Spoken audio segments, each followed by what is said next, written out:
मनोज जरांगेंची आज बीडमध्ये इशारा सभा। मराठा आंदोलन गांभीर्याने घ्यावं, जरांगेंचा इशारा। मराठा ओबीसी आरक्षणामध्ये जाणार म्हणजे जाणार, मनोज जरांगे यांचा दावा। मराठ्यांना 54 लाख नोंदी सापडल्या, त्या सर्वांना आरक्षण मिळेल, जरांगेंचं वक्तव्य। ट्रॅक्टर चालकांना नोटिसा दिल्याचं समजलं, आम्ही बैलगाडी घेऊन गेलो तर, जरांगेंचा सरकारला सवाल।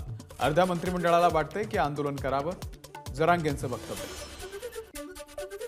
सरकारनं कितीही प्रयत्न केले तरी मी मागे हटणार नाही, मनोज जरांगे आरक्षणाच्या भूमिकेवरती ठाम। मी त्या येवल्याच्या माणसासारखा वेडा आहे का, नाव न घेता मनोज जरांगे यांची छगन भुजबळांवरती टीका, तर गिरीश महाजन यांनी भुजबळांना समज द्यावी, जरांगेंची मागणी। मनोज जरांगेंच्या सभेच्या पार्श्वभूमीवरती बीड शहरामध्ये आज सर्व शाळा बंद। प्रशासनाच्या निर्णयाचा ॲडव्होकेट गुणरत्न सदावर्ते यांच्याकडून विरोध। मनोज जरांगे यांना पुन्हा भेटणार, बच्चू कडू यांची माहिती, तर मुख्यमंत्री मराठा आरक्षण देण्यासंदर्भात सकारात्मक, बच्चू कडू यांचं वक्तव्य। मराठा समाजाला आरक्षण दिल्याशिवाय सरकार स्वस्थ बसणार नाही, मंत्री हसन मुश्रीफ यांचा दावा। 24 डिसेंबरनंतर मराठा आंदोलन झाल्यास पोलीसही पूर्ण तयारीत, संभाजीनगरचे विशेष पोलीस महानिरीक्षक ज्ञानेश्वर चव्हाण यांची माहिती। राज्यातील कोरोनाचे रुग्ण बरे होण्याचं प्रमाण 98.18%वरती, राज्यामध्ये 19 नवीन रुग्णांची नोंद। सिंधुदुर्गमध्ये आढळलेला JN1 व्हेरियंटचा रुग्ण आता पूर्णपणे बरा झाल्याची आरोग्य विभागाची माहिती। राज्यामध्ये कोविडचे 53 ॲक्टिव्ह रुग्ण। मुख्यमंत्री शिंदे, हसन मुश्रीफ, तानाजी सावंत यांची तातडीची बैठक। कोरोनाचा नवा व्हेरियंट JN1 सौम्य, पुढच्या आठवड्यामध्ये टास्क फोर्स नेमणार, तानाजी सावंत यांची माहिती। 3 आठवड्यांपासून राज्यामध्ये कोरोनाचा मोठ्या प्रमाणामध्ये प्रसार, कोरोनाचा नवा व्हेरियंट जास्त घातक नाही, वैद्यकीय शिक्षण मंत्री हसन मुश्रीफ यांची माहिती। 3 आठवड्यांपासून राज्यामध्ये कोरोनाचा मोठ्या प्रमाणात प्रसार, कोरोनाचा नवीन व्हेरियंट जास्त घातक नाही, वैद्यकीय शिक्षण मंत्री हसन मुश्रीफ यांची माहिती। पंढरपूरमध्ये लाखोंच्या उपस्थितीमध्ये होणाऱ्या धार्मिक कार्यक्रमासंदर्भात प्रशासन सतर्क। वाढत्या कोरोनाच्या पार्श्वभूमीवरती सोमवारपासून मास्क आणि सॅनिटायझरचा वापर करण्याच्या सूचना। सिंधुदुर्ग आरोग्य यंत्रणा अलर्ट मोडवर, सरत्या वर्षाला निरोप देण्यासाठी येणाऱ्या पर्यटकांची चाचणी करण्यात येणार। मुंबईतील मागच्या 24 तासातील हवा गुणवत्ता निर्देशांकाची सरासरी 189च्या वर, पुण्यातील प्रदूषण वाढलं, गुणवत्ता निर्देशांक 211 वर। उपमुख्यमंत्री अजित पवार यांनी पहाटे केली पुण्यातील भिडेवाड्याची पाहणी, त्यानंतर दगडूशेठ हलवाई गणपतीची आरतीही केली। मित्रपक्ष आपले सहकारी आहेत, त्यांच्याविषयी बोलताना तारतम्य बाळगा, नाव न घेता अजित पवार यांचा आमदार अमोल मिटकरी यांना टोला, तर विनाकारण मित्रपक्षांवरती टीका नको, अजित पवार यांचं वक्तव्य। उपमुख्यमंत्री अजित पवारांनी त्यांच्या गटाच्या बैठकीमध्ये महत्त्वाचं वक्तव्य। आता भूमिका बदलणार नाही, हवं तर स्टॅम्प पेपरवरती लिहून देतो, कुटुंबामध्ये कुठेच मॅच फिक्सिंग नाही, अजित पवारांचं विधान। 5 राज्यांच्या निवडणुकांनंतर तिन्ही पक्षाचे एकत्रित मेळावे घेणार, तर जानेवारी महिन्यामध्ये युवकांचे मेळावे प्रादेशिक ठिकाणी घेणार, उपमुख्यमंत्री अजित पवार यांची माहिती। शरद पवार आज बारामतीच्या दौऱ्यावर, पवारांच्या वाढदिवसाच्या निमित्तानं कुस्तीगीर संघाकडून कुस्त्यांचं आयोजन, या कार्यक्रमासह अन्य एका कार्यक्रमालाही पवार उपस्थित राहणार। निवडणूक आयोग कायदेशीर पातळीवरती निर्णय देईल आणि तो आमच्याच बाजूने लागेल, राष्ट्रवादीच्या सुनावणीवरून अजित पवार गटाचे आमदार अमोल मिटकरी यांचा दावा। काँग्रेस नेते सुनील केदार यांना 5 वर्षांची शिक्षा, 150 कोटींच्या नागपूर जिल्हा बँक घोटाळा प्रकरणामध्ये जेलमध्ये रवानगी। काँग्रेस नेते सुनील केदार यांच्याकडून मुंबई उच्च न्यायालयाच्या नागपूर खंडपीठामध्ये याचिका, शिक्षेवरती स्थगिती यावी यासाठी याचिका दाखल। न्यायालयातून सेंट्रल जेलला जाण्यापूर्वी वैद्यकीय चाचणीसाठी केदार आणि इतर आरोपींना रुग्णालयामध्ये नेलं, तीव्र डोकेदुखी आणि छातीमध्ये दुखत असल्यानं डॉक्टरांच्या निगराणीमध्ये केदार यांच्यावरती उपचार, तर इतर आरोपी जेलमध्ये रवाना। केदार यांचं विधानसभा सदस्यत्व रद्द करण्याची मागणी अध्यक्षांकडे करणार, आशिष देशमुख यांची माहिती, तर सुनील केदार यांनी नेहमीच सत्तेचा आणि पैशांचा दुरुपयोग केला, भाजपचे नेते राजू पोद्दार यांचं वक्तव्य। नाशिकमध्ये एसीबी कडून सुधाकर बडगुजर यांची 2.25 तास चौकशी, एसीबीने विचारलेल्या प्रश्नांची उत्तरे दिल्याची बडगुजर यांची माहिती। वंचितच्या सुजात आंबेडकर यांच्या इंडिया आघाडीला इशारा, तुम्हाला संधी दिली होती, परत रडत येऊ नका, पुन्हा रडत आला तर ठोकून काढू, सुजात आंबेडकर यांचं वक्तव्य. इंडिया आघाडीच्या दुटप्पी भूमिकेवरती सुजात आंबेडकर यांची टीका, आमचा प्रस्ताव स्वीकारा, नाहीतर प्रस्थापितांसह 15 ते 20 आमदार आणि 25 ते 30 खासदार घरी बसतील, सुजात आंबेडकर यांचं वक्तव्य. सरकारच्या कामावरती विश्वास असल्यानं अनेक जण आमच्या पक्षामध्ये प्रवेश करतायत.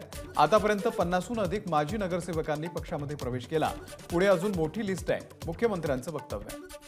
मुख्यमंत्री एकनाथ शिंदे यांनी घेतलं ठाण्यातल्या किसन नगर भागातील अय्यप्पा मंदिरामध्ये दर्शन.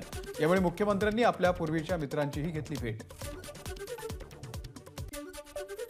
राज्यामध्ये भरती प्रक्रिया रखडल्यामुळे 2,44,000हून अधिक शासकीय पदं रिक्त, तर मुख्यमंत्र्यांच्या कार्यालयामध्ये 9 पैकी 6 OSD बाहेरील, फक्त 3 शासकीय कर्मचारी, RTI कार्यकर्ते, अनिल गलगली यांची माहिती.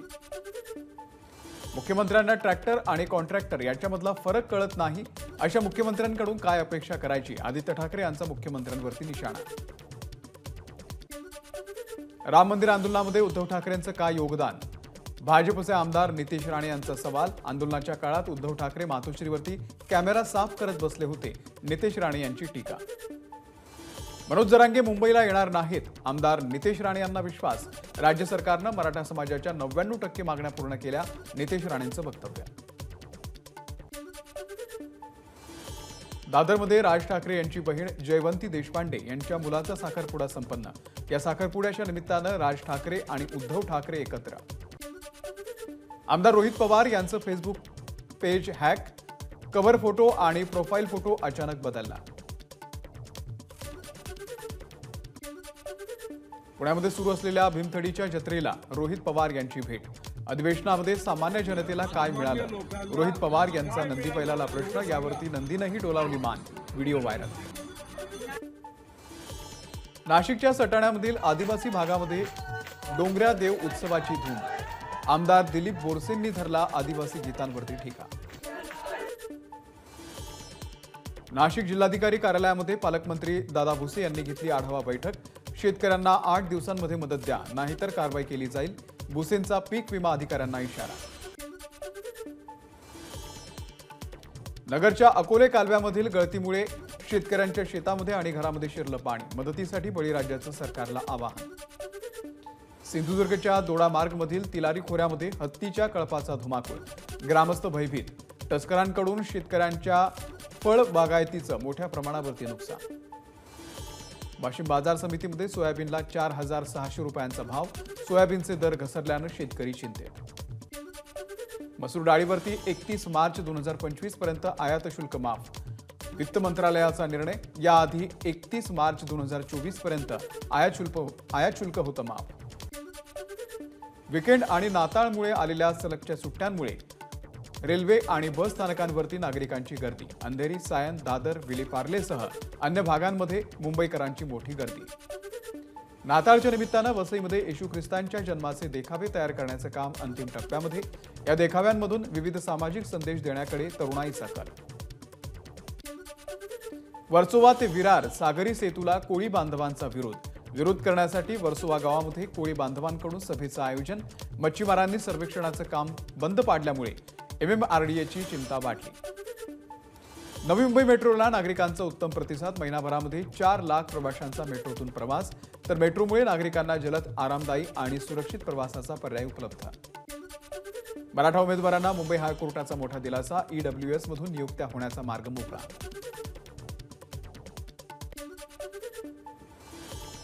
सुदानी विद्यार्थ्यांकडून 2 जणांचं धर्मांतर करण्याचा प्रयत्न. संभाजीनगरच्या शिवछत्रपतीनगर इथली घटना. 23 वर्षाच्या ओसामा अली युसुफ आणि अहमद याला अटक.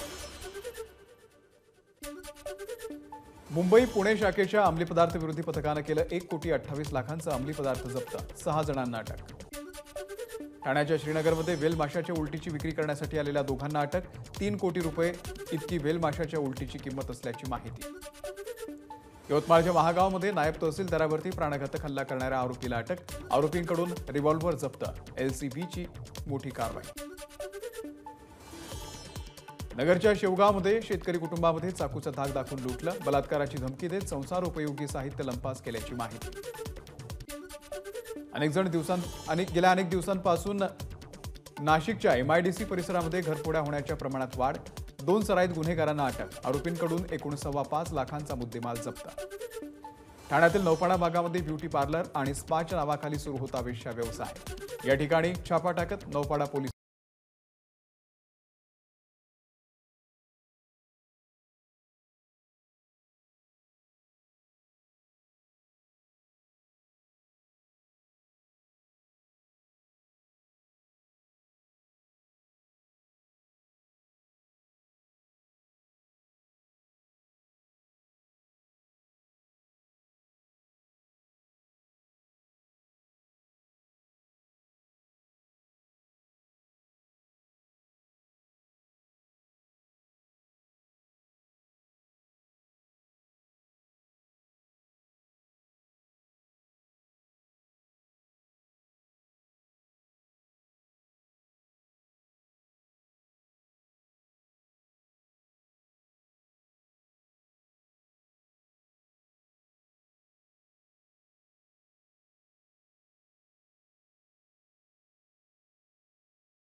ABP माझा, उघडा डोळे बघा नीट.